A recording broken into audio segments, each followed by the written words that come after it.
नमस्कार, मी मृणाली पिळणकर. तुम्ही पाहत आहात LS मराठी. पाहुयात काही महत्त्वाच्या बातम्यांचा सुपरफास्ट आढावा. आमच्या पक्षाचा महिला आरक्षणाला कोणताही विरोध नाही, पण भाजप ज्या प्रकारे आपल्या राजकीय फायद्यासाठी या विधेयकाचा वापर करतंय त्याला आमचा विरोध आहे. खासदार संजय राऊतांची टीका.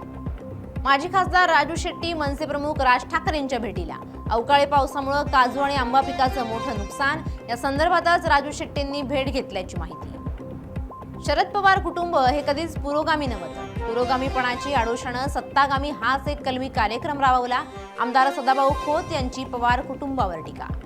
चंद्रपूरमध्ये मंत्री पंकजा मुंडेंच्या दौऱ्यावेळी महामाया कौल. पुन्हा एकदा प्रदूषणाचा प्रश्न ऐरणीवर. मंत्र्यांच्या भेटीच्या दिवशीच परिसरात कोळशाची धूळ. दारूच्या नशेत डिलिव्हरी बॉयनं केला नवी मुंबई पोलिसांच्या नियंत्रण कक्षाला फोन. राज ठाकरे यांना शूट करणार म्हणत केली शिवीगाळ. पोलिसांनी 50 वर्षीय कैलास बोकोलियाला ताब्यात घेत बजावली नोटीस. पालघरमधील तारापूर औद्योगिक क्षेत्रातील कंपनीला आग. उत्पादन सुरू असताना आग लागल्याची माहिती. आगीत एक कामगार गंभीर जखमी. रायगडमधील शिरगाव गावच्या हद्दीत वाहन चालकाचा ताबा सुटल्यानं गाडी घुसली घरात. घराच्या शेडसह गाडीचं मोठं नुकसान. सुदैवानं कोणतीही जीवितहानी नाही. छत्रपती संभाजीनगरमधील वाळूज परिसरात भंगार गोदामाला अचानक भीषण आग. जवळच्या कंपन्यांनाही आग लागल्याची भीती.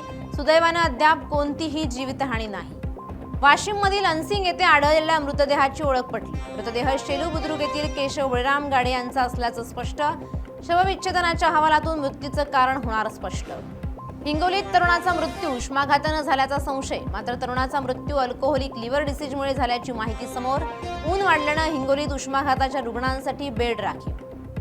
या होत्या आताच्या घडीच्या काही महत्त्वाच्या बातम्या. अशाच महत्त्वाच्या बातम्यांसाठी पाहत रहा LS मराठी.